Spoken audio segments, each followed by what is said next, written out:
Part 2. Um, we need to deal. So we barely avoided the war. Well, we barely avoided conflict in the Missouri Compromise in 1821. We barely avoided political war, at least, in the Compromise of 1850. Through the 50s, things are going to get progressively worse. And we need to look at two more events. The first is the Kansas-Nebraska Act, which, amazingly enough, has absolutely nothing whatsoever to do with slavery, political slave states. Up until now, everything has been about political power. It hasn't been about, we should abolish slavery, slavery is bad. No one's cared. What it's been about is the future directing the vision of the country, right? We talked about this. You've written a paper about this. The vision of the country and what the new states should follow. What should the new states be, free states or slave states? This is different. This is a very simple proposal put forth by Stephen Douglas to organize the Nebraska Territory, this huge area of Nebraska Territory, into a Kansas Territory and a Nebraska Territory. Again, look on page 407. You'll see exactly what I'm talking about. The important part about this is the reason he does this is so that they can build a transcontinental railroad. If you have an organized territory, being the Kansas Territory, we can build a transcontinental railroad through it to get to California. That's what he was trying to do. Some because he was tied in with the railroad guys, some because he thought it was great for the country. And it would have been. And it will be when it's done. But here's the problem. When he draws this line, he proposes that Kansas be set up as an area of popular sovereignty, meaning Kansas, once they got organized, could vote on whether they wanted to be a free or slave state. Look at your map. Why is that a problem? Exactly. Kansas is above the Missouri Compromise line. In fact, the bottom line of Kansas is the Missouri Compromise line, or, well, approximately. So that sacred pledge that had been set would be broken if Kansas could become a slave state. Well, needless to say, Northerners were outraged at this. In fact, the reason Stephen Douglas did it was to get the Southerners behind it, and he got enough Southerners behind it, plus enough people wanted the railroad, that it passed. People are going to be angry. They're going to be extremely angry about this. An entire new political party will form. You may have heard of them. They are called the Republicans. Yes, the same Republicans we have today. No, they did not fight for the same things back then, but it's a continuous party. What's going to happen is that you are going to get Southerners flocking out there. You're going to get Northerners flocking out there. Both of them. The only people who go out there are the extremists on both sides, the ardent ones who really want this to be a slave state, really want this to be a free state, and they have people paying them to go out there to set up and vote. This is where John Brown comes in. You're going to hear about this.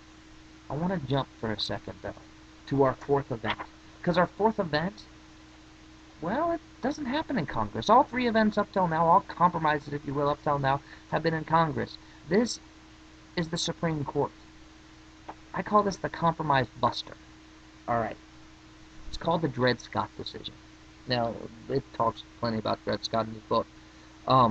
So you know the basic story. Dred Scott versus Sanford, a court case in 1857.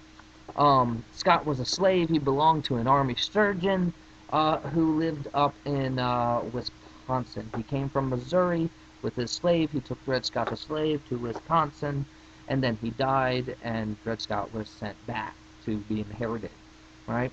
Well, Dred Scott sues. Dred Scott sues, saying, I was living in a free state, residents in free state should guarantee me freedom, and so I can't be shipped back to be inherited. It's appealed, it goes all the way to the Supreme Court. This is where it all happens. This is where we get the FUBAR issue, essentially. Okay? Um, Roger Taney is the Supreme Court Justice.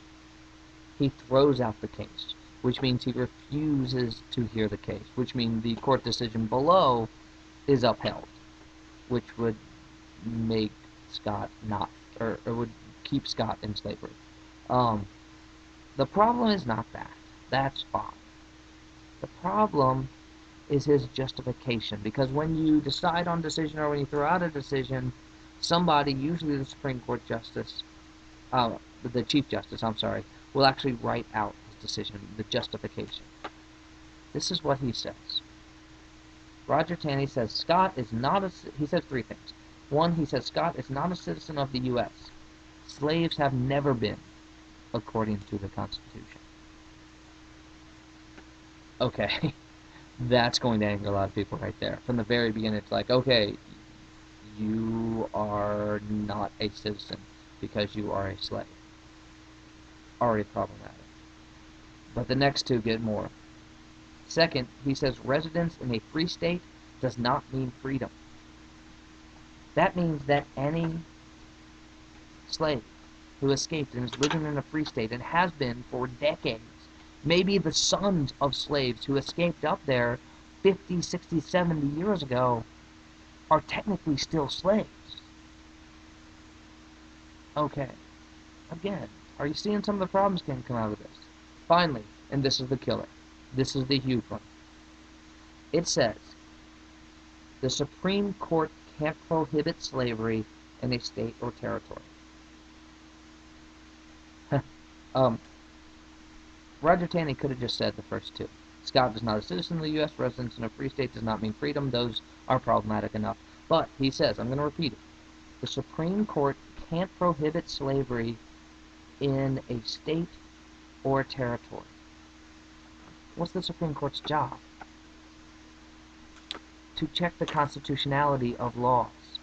Which means, if the Supreme Court can't do it, the federal government can't do it. If the federal government cannot prohibit slavery in a state or territory, that's a state issue alone, then this changes everything. It repeals the Kansas-Nebraska Act, because that was the federal government dictating that there could be popular sovereignty. It killed the idea of popular sovereignty could even occur, because that is not up to the federal government. That is not an issue the federal government can deal with. They can't set up territories like that. Finally, and this is the killer. This is the one that boggles the mind. Because the federal government cannot dictate it, and the federal government has dictated free or slave or the ability to do that in all of these territories to the east, or to the west, the Missouri Compromise is unconstitutional. The Missouri Compromise divided the North and South. It can be free up here, it can be slave down here. That was a federal government decision. Roger Taney, in one fell swoop, said that doesn't work. In fact, he did away with the Kansas-Nebraska Act, the Missouri Compromise, the Compromise of 1850, all these things that kept peace for the last, 30, 40 years. He wipes out in one fell swoop. 1857. You're starting over from the drawing board. There's no peace. The issues are all flooding back. And this is the thing where things are going to turn a little off. We'll talk a little bit more about that next week.